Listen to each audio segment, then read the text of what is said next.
નમસ્તે વિદ્યાર્થીઓ,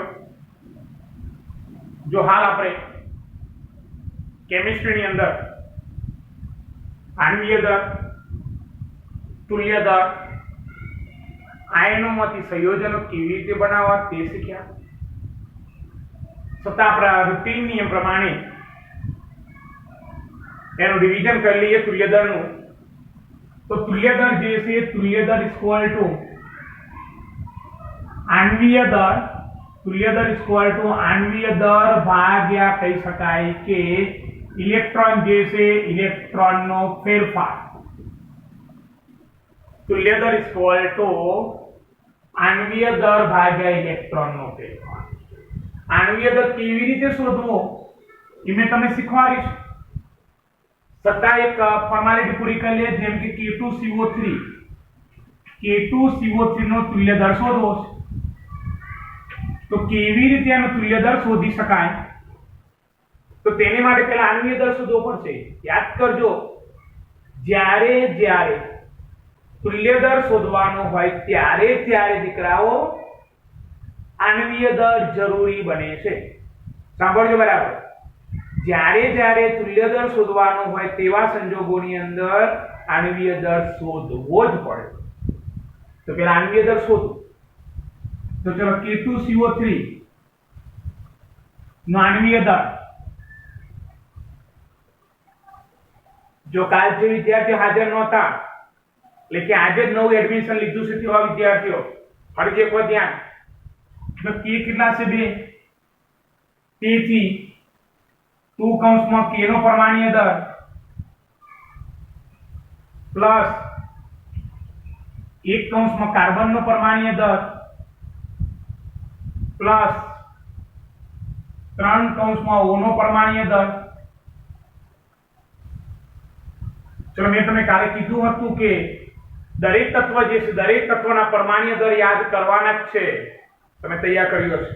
ઓકે, બોલો માહીબેન, K નો પરમાણ્વીય દર કેટલો? બોલો બેટા, કેટલો? 39. Okay, good. તો 39, ગુડ. તો ત્યારબાદ કાર્બન નો પરમાણ્વીય દર. ચલો મિત બેટા બોલો. હા મિત દિનેશભાઈ, તમે હા બોલો બેટા. હા ચલો 12, ગુડ. ચલો ત્યારબાદ ઓક્સિજન. ચલો ઓક્સિજન નો પરમાણ્વીય દર બેટા બોલો. ચલો કર્મ. ઓકે, હા જીતીના ભાઈ કર્મ બોલો. ચલો 16. તો ચલો અહીંયાથી શું બનશે? 78 + 12 + 48. તો સાદુરૂપ આપીએ તો 48 ને 12 60.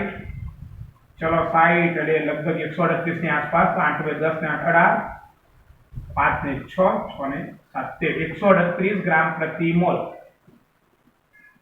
જો આવી ગયા આણ્વીય દર. અમારે તુલ્ય દર શોધવો છે. તો તુલ્ય દર શોધવા માટે શું કરવાનું છે તે? તો ચલો તુલ્ય દર માટે આ સૂત્ર તુલ્ય દર બરાબર આણ્વીય દર ભાગ્યા ઇલેક્ટ્રોનનો ફેરફાર. ઇલેક્ટ્રોનનો ફેરફાર આવરવો જોઈએ.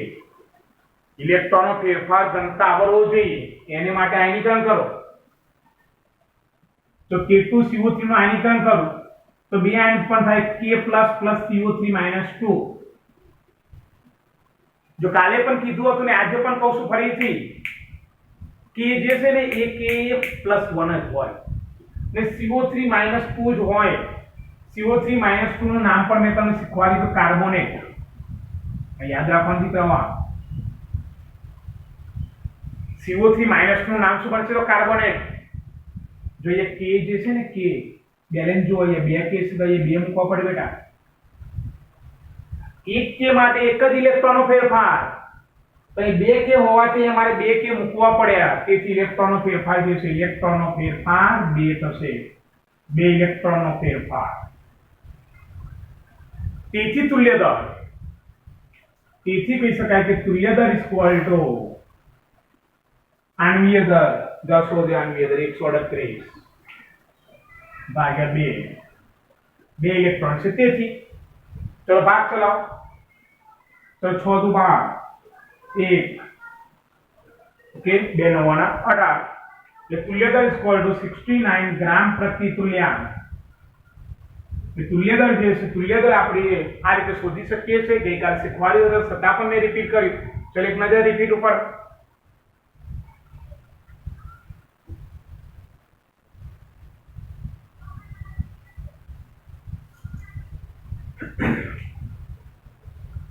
દીકરાઓ હવે એક નવા પોઈન્ટ તરફ, અને નવો પોઈન્ટ જે છે, નવો પોઈન્ટ એ 11મા ધોરણ અને 12મા ધોરણ બંને માટે ખૂબ જ ઉપયોગી, 11 અને 12 બંને જે છે બંને માટે ખૂબ જ અગત્યનો પોઈન્ટ છે ને પોઈન્ટ આપણા મગજની અંદર ક્લિયર હોવો જોઈએ। ચલો અહીંયાથી મોલ, મોલ કોને કહી શકીએ? તો મોલ માટે સીધું જ તો સૂત્ર યાદ હોવું જોઈએ, મોલ ઇક્વલ ટુ વજન ભાગ્યા આણ્વીય દર,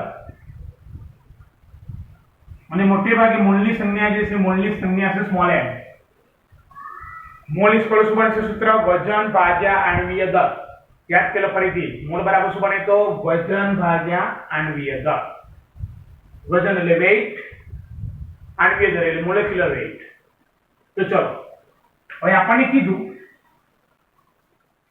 કે 36 ગ્રામ H2O ના મોલ કેટલા? તો વજન તો આપી દીધું દીકરા, મોલ શોધવાનું છે। વજન તો આપી દીધું, જો 36 ગ્રામ વજન, આણ્વીય દર શોધવો પડશે। આણ્વીય દર કાલ શીખવાડ્યો તો સાહેબ, 1/1 પોઈન્ટ તરફ જઈએ છે આપણે। જો કેમ આણ્વીય દર શોધતા શીખવાડ્યો? આના કારણે મોલ શોધવાના છે, મોલ શોધવા માટે આણ્વીય દર જરૂરી। તેથી સૂત્ર જુઓ આણ્વીય દર માટેનું, તો આણ્વીય દર H2O ના આણ્વીય દર, હાલ સીધા આણ્વીય દર નહીં મૂકવાના, પછી આવડી જાય પછી સીધા મૂકશો ચાલશે। હાલ તો શીખવાના જ ગણતરી કરતા દીકરાઓ। 2 કૌંસમાં H નો પરમાણ્વીય દર પ્લસ 1 કૌંસમાં O નો પરમાણ્વીય દર। ચલો હાઇડ્રોજન નો પરમાણ્વીય દર ખબર જ છે આપણને 1, અને ઓક્સિજન જે છે, ઓક્સિજન નો પરમાણ્વીય દર પણ ખબર છે 16। તો ચલો 2 + 16 એટલે 18 ગ્રામ પ્રતિ મોલ। આ યાદ કરવાના, યાદ ન હોય તો ફરીથી યાદ કરાવી દઉં। જો તમને હાઇડ્રોજન નો પરમાણ્વીય દર 1 હોય, કાર્બન નો પરમાણ્વીય દર 12 હોય, ઓક્સિજન નો પરમાણ્વીય દર 16 હોય, નાઇટ્રોજન નો પરમાણ્વીય દર 14 હોય, સલ્ફર નો પરમાણ્વીય દર 32 હોય, ચલો ત્યારબાદ ક્લોરીન નો પરમાણ્વીય દર 35.5 હોય। યાદ રહી જાય આવા? તો પોટેશિયમ, પોટેશિયમ નો પરમાણ્વીય દર 39 હોય, અને સોડિયમ નો પરમાણ્વીય દર 23 હોય। આટલું તો યાદ રહેવું જ જોઈએ, છૂટકો જ નથી, આટલું યાદ રહેવું જ જોઈએ દીકરાઓ, યાદ રહેવું જોઈએ ને યાદ રાખવું પડે। બીજો ખાસ, આમ તો કોરોના ચાલે છે એટલે બધા કે પોઝિટિવ ના હોવા જોઈએ, હા, પણ થિંકિંગ તો દીકરાઓ પોઝિટિવ જ જોઈએ। મને આવડવાનું છે, આવડવાનું છે, આવડવાનું છે, આવડવાનું છે, આવડવાનું છે, અને આવડવાનું જ છે તો જ આવડે। અને બીજો દીકરાઓ, તપસ્યા સ્કૂલે માત્ર ને માત્ર અભ્યાસ જ નથી આપતું, કેળવણી પણ આપે છે।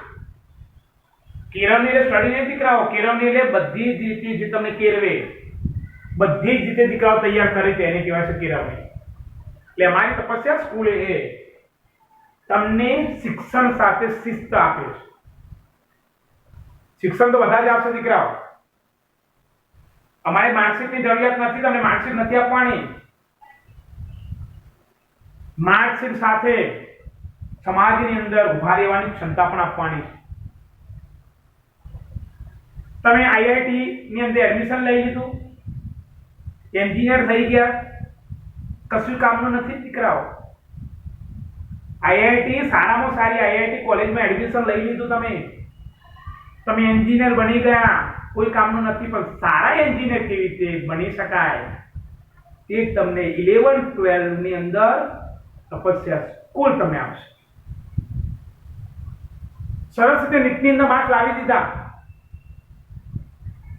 તમે એમબીબીએસ, બીજે મેડિકલ ની અંદર, કે પછી બરોડા એસએસસી ની અંદર, કે કે પછી સુરતની અંદર તમે પ્રવેશ લઈ લીધો, તમારી પાસે MBBS ની ડિગ્રી આવી ગઈ, તમારી જોડે માસ્ટર ડિગ્રી પણ આવી ગઈ, પીજી પણ ક્લિયર કરી લીધું, પણ સમાજની અંદર સારા ડોક્ટર કેવી રીતે બની શકાય જો એની કોઈ વાત ક્લિયર કરશે તો દીકરાઓ તપસ્યા સ્કૂલના શિક્ષકો, અમારો તપસ્યા સ્કૂલનો પરિવાર. એટલે અમારી માત્ર તમને ડિગ્રી નથી આપવાની, તમને સાથે સંસ્કારોનું પણ સિંચન કરાવવાનું છે. ઓકે, તો જ સમાજનું તમે રક્ષણ કરી શકો અને તે પ્રમાણે સમાજ જે છે સમાજની દીકરાઓ આગળ લઈ જઈ શકો. બરાબર, બાકી તો ડોક્ટર તો બધા બનાવી શકે, પણ સારા ડોક્ટર જે છે સારા ડોક્ટર જે બનાવે તે તમારા સારો ગુરુ કહી શકાય છે. ચલો છોડીએ દીકરાઓ, એ બધી વાત તો આપણે સ્કૂલની અંદર કરવાના જ છીએ. હાલ ટીચિંગ માટેની વાત, ચલો આટલી વસ્તુ તો આપણે યાદ હોવી જોઈએ, આવડવું જ જોઈએ, આટલું તો આવડવું જ જોઈએ. અને પરમાણુ દર તો આવડવા જ જોઈએ. હાઇડ્રોજનનો પરમાણુ દર 1 હોય, કાર્બન 12 હોય, ઓક્સિજન 16 હોય, નાઇટ્રોજન 14 હોય, સલ્ફર 32 હોય, ક્લોરીન 35.5 હોય, પોટેશિયમ 39 અને સોડિયમ 23 હોય. અને હવે એક એક્ઝામ્પલ જોઈ ગયા મોલનું, બીજું તમને આપું છું. 2-3 હું તમને અહીંયાથી ઉદાહરણ આપીશ અને ત્યારબાદ આપણે જ્યારે પીડીએફ ફાઇલ આપીએ એ પીડીએફ ફાઇલનો ઉપયોગ કરીને તમારે હોમવર્ક કરવાનું થશે. તે ચલો જે એક્ઝામ્પલ અહીંયાથી કે 45 ગ્રામ H2C2O4, 45 ગ્રામ H2C2O4 ના મોલ કેટલા થશે?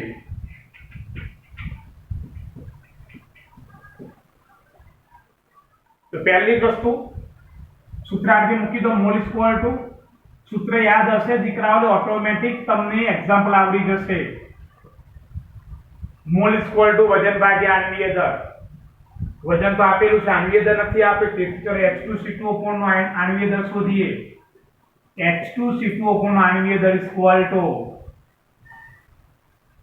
2 કૌંસમાં H નો આણ્વીય દર, સોરી પરમાણ્વીય દર, પ્લસ 2 કૌંસમાં કાર્બનનો પરમાણ્વીય દર, પ્લસ 4 કૌંસમાં O નો પરમાણ્વીય દર. દીકરાઓ ચલો હાઇડ્રોજનનો પરમાણ્વીય દર બોલો. ઓકે, સીધી વસ્તુ છે કે સાહેબ આ તો યાદ જ હોય ને. ચલો કાર્બન કેટલો? 6.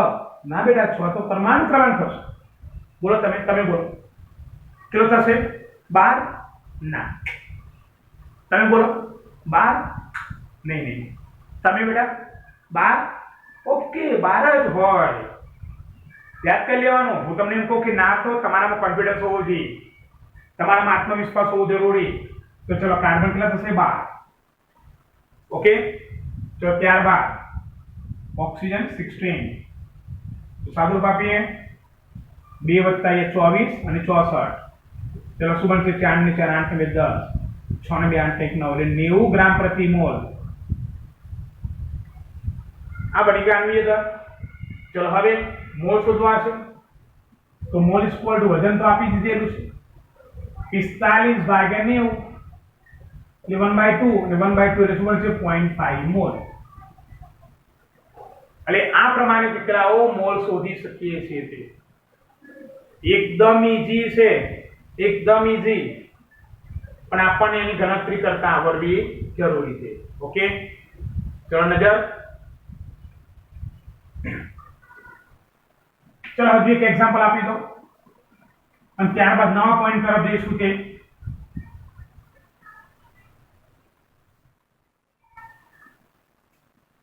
ચલો નંબર 3. હવે આપણને એમ કહે કે 46 ગ્રામ CH3 CH2OH ના મોલ કેટલા?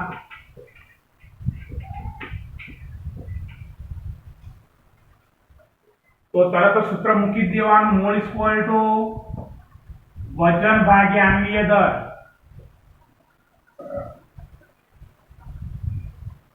ચલો વજન આપણી જોડે છે, આણ્વીય દર નથી, તેથી CH3 CH2OH નો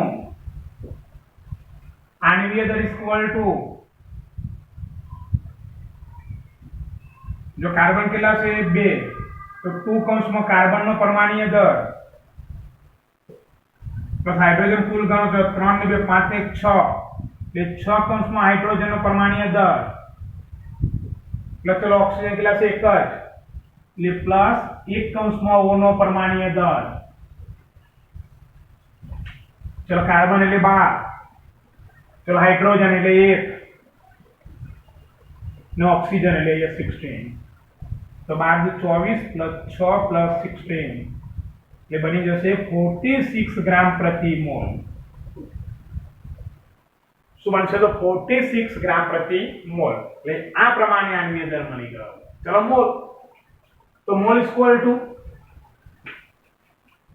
વજન ભાગ્યા આણ્વીય દર તો વજન 46 ચલો આણ્વીય દર જોઈ લઈએ આણ્વીય દર એ આ રહ્યો આણ્વીય દર तो चलो 46 એટલે બની જશે 1 મોલ એટલે આ પ્રમાણે દીકરાઓ આપણે મોલ શોધતા આવડી જાય વજન આપ્યો હોય એટલે તરત જ મોલ શોધી શકાય છે સૂત્ર આપેલું સૂત્ર ઉપરથી એની કિંમતો મૂકો પરમાણુની એટલે તરત જ આપણને આણ્વીય દર મળી શકે છે ચલો એક નજર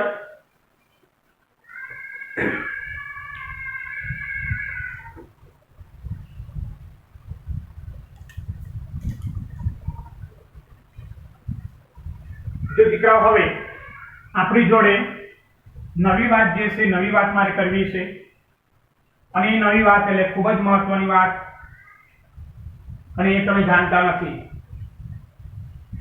આ બધી જ વાતો આવી ગઈ હતી 9મા 10મામાં હવે નવી વાત બંધારણીય ટકાવારી કેવી રીતે શોધવી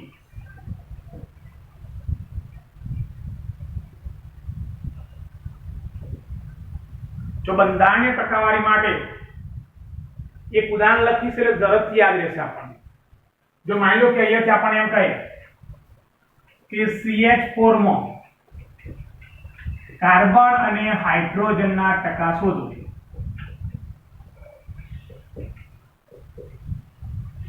CH4 માં કાર્બન અને હાઇડ્રોજનના ટકા શોધો તો કેવી રીતે શોધવા જો એના પરથી સૂત્ર બનાવી આપણે ઊંધું જઈએ દીકરાઓ તમને ખબર પડી જાય એવો પ્રયત્ન કરવાનો છે મારે કારણ સાયન્સ છે આ તો સાયન્સમાં તમને કેટલું આવડે છે અને કેવી રીતે આવડે છે તે મહત્વનું છે તો ચાલો CH4 માં કાર્બનના ટકા શોધવા છે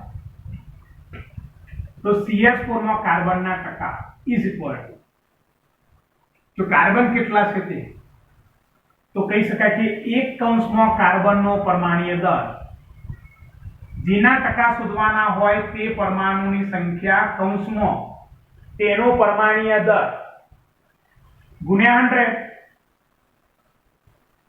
ભાગ્યા CH4 નો આણ્વીય દર ટૂંકમાં આણ્વીય દર બધે આવવાનો એટલે આણ્વીય દર તો શોધતા આવડવો જ જોઈએ આણ્વીય દર તો ફરજિયાતપણે શોધતા આવડવો જ જોઈએ છૂટકો જ નથી તો જો CH4 માં કાર્બનના ટકા ઇક્વલ ટુ એક કૌંસમાં કાર્બનનો પરમાણ્વીય દર ગુણ્યા 100 ભાગ્યા CH4 નો આણ્વીય દર તો જાણીએ છે કાર્બનનો પરમાણ્વીય દર CH4 નો આણ્વીય દર નથી જાણતા તે પ્રથમ ચલો આણ્વીય દર શોધી લઈએ તો CH4 નો આણ્વીય દર ઇક્વલ ટુ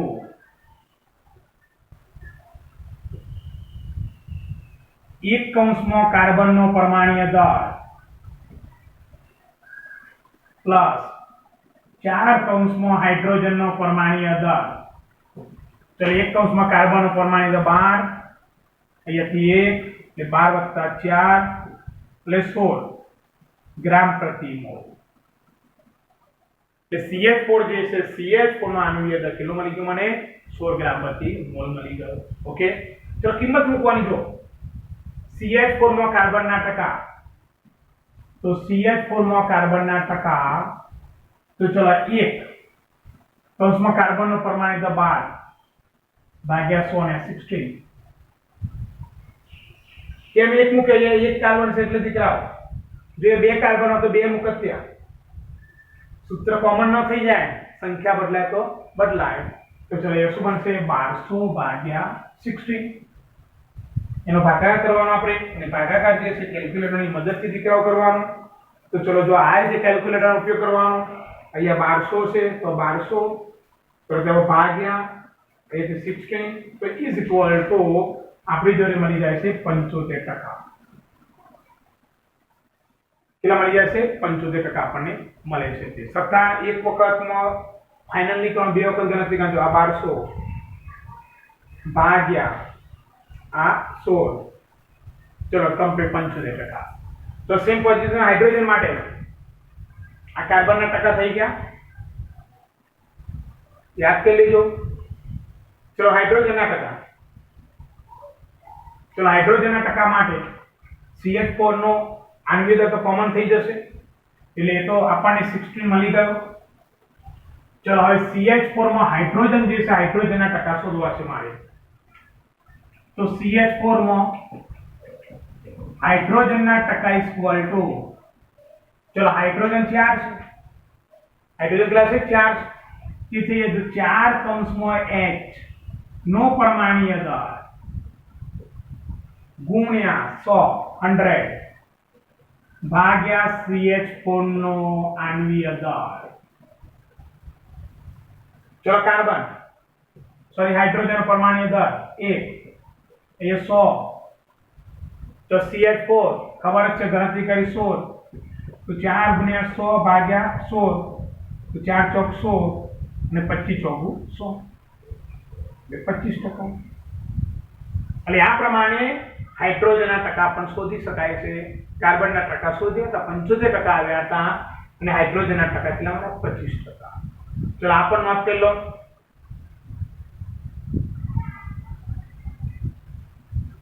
બે ત્રણ એક્ઝામ્પલ સમજાવીશ અને પછી તમારે જાતે ઘણા બધા સૂત્રો આપીશ એની પ્રેક્ટિસ તમારે કરવાની થશે દીકરાઓ.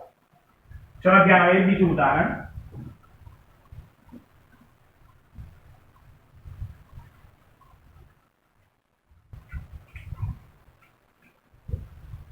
H2C2O4 માં હાઇડ્રોજન કાર્બન અને ઓક્સિજનનું टकावार प्रमाण शोधो.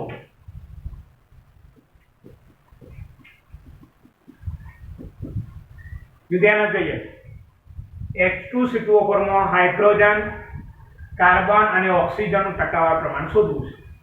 આપણને ખબર છે ટકા શોધવા માટે પહેલા આણ્વીય દર જરૂરી તો પહેલા આણ્વીય દર શોધી. ચલો તો H2C2O4 નો આણ્વીય દર ઇક્વલ ટુ अगो આવી ગયું બે ત્રણ વખત છતાં યાદ નહીં રાખવાનું પ્રેક્ટિસ કરી લેવાની. બે કૌંસમાં હાઇડ્રોજનનો પરમાણુ દર પ્લસ બે કૌંસમાં કાર્બનનો પરમાણુ દર પ્લસ ચાર કૌંસમાં ઓક્સિજનનો પરમાણુ દર. ચલો કિંમત મૂકી હાઇડ્રોજન 1 ચલો કાર્બન 12 અને ઓક્સિજન 16 તો 2 + 24 + અહીંયાથી 64 ચલો 4 ने 4 8 में 10 એટલે 90 ગ્રામ પ્રતિ મોલ. ચલો આપણે આણ્વીય દર મળી ગયો. ખબર ન પડે દીકરા તરત જ મને રોકવાનો તરત જ ચાલુ ક્લાસમાં બેટા આપણને ચાલુ ક્લાસમાં જો કદાચ શરમ આવે તો આપણને ઘરે જે છે ઘરેથી પણ મને રોકી શકો છો અથવા પૂછી શકો છો કે જીતુ સર તમારો WhatsApp નંબર કયો છે તે. તો જીતુ સરનો WhatsApp નંબર જે છે WhatsApp નંબર છે 9427211094. આ જીતુ સરનો WhatsApp નંબર છે. ઓકે અને કોઈ WhatsApp નંબર ના લાગે અને રૂબરૂ જો ફોન કરવો હોય તો બીજો જે નંબર જે છે બીજો નંબર છે 9998009200. जो नंबर ना लागे तो लागे पर न लागे तो आ અને તમે ખબર ના તો કહી દો નંબર ક્યારે લાગે ખબર છે એવું લાગે કે સાહેબ ની યાદ આવી ગઈ છે તો નંબર ક્યારે લાગે ખબર છે ફોન કરો ને ત્યારે લાગે. એમને ના લાગે ક્યારે લાગે ફોન કરીએ ત્યારે લાગે. એમને તો લાગે નંબર. હા એટલે મારા જૂના વિદ્યાર્થી એમ કહે પાછું કે સાહેબ તમારો નંબર જ નતો લાગતો. પછી હું કહું બેટા ફોન લગાવ્યો કે ના તો ક્યાંથી લાગે એ તો નંબર લગાવીએ ત્યારે લાગે. ઓકે, જવા દે બધી વાતો. આપણે તો આ શોધવું છે H2CO પરનો હાઇડ્રોજન, કાર્બન અને ઓક્સિજનનું ટકાવારી પ્રમાણ. ચલો એમાં હાઇડ્રોજન પહેલા. ચલો H2CO પરનો હાઇડ્રોજનના ટકા. ચલો હાઇડ્રોજનના ટકા માટે હાઇડ્રોજન જોવાના. હાઇડ્રોજન કુલ કેટલા છે? બીજા છે હાઇડ્રોજન ક્યાંય નથી. તો ચલો હાઇડ્રોજન 2 તો 2 કૌંસમાં H નો પરમાણ્વીય દર ગુણ્યા 100 ભાગ્યા H2CO4 જે છે H2CO4 નો આણ્વીય દર. ચલો હાઇડ્રોજન 1 ચલો 100 H2CO4 નો આણ્વીય દર 90. તો ચલો 200 ભાગ્યા 90. તો ચલો 20 ભાગ્યા 9 આપણે કરી લઈએ. તો ચલો 20 ભાગ્યા 9 એટલે આવી જશે આપણી જોડે 2.22. ચલો 2.22% આવી ગયા હાઇડ્રોજનના. એટલે પહેલા મળી ગયા આપણે હાઇડ્રોજનના ટકા. ચલો નંબર 2 હવે બીજા જે છે કાર્બનના ટકા શોધી લો.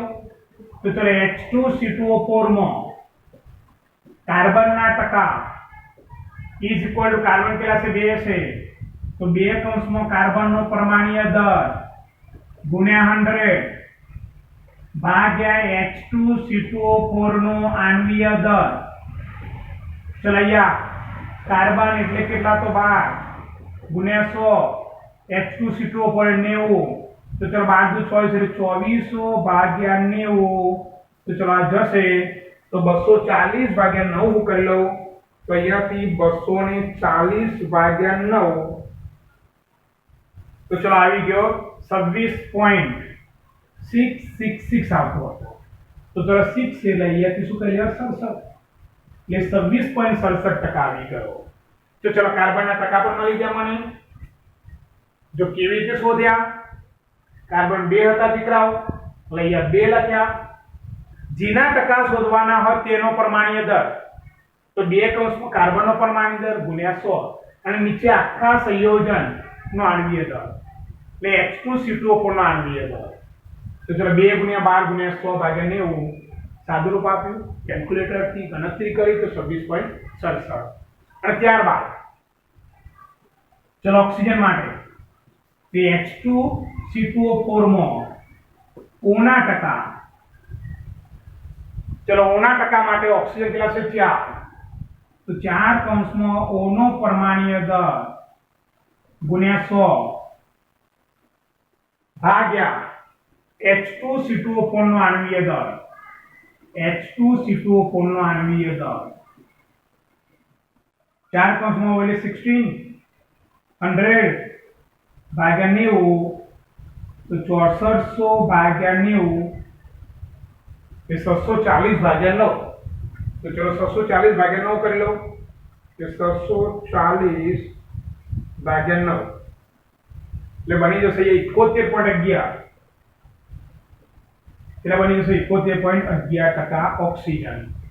એટલે જોઈએ લગભગ કહી શકાય કે કુલ જે છે એ કુલ ટકા 26.67 71.11 અને 2.22 આ બધાનો સરવાળો કરો ને એટલે લગભગ 100 થઈ જ જાય. લગભગ ઓકે, કે 99.99 થાય, ક્યાંક 100.1% થાય, 100.1 101 નહીં તો 100 ની આજુબાજુ જ કહેવાય.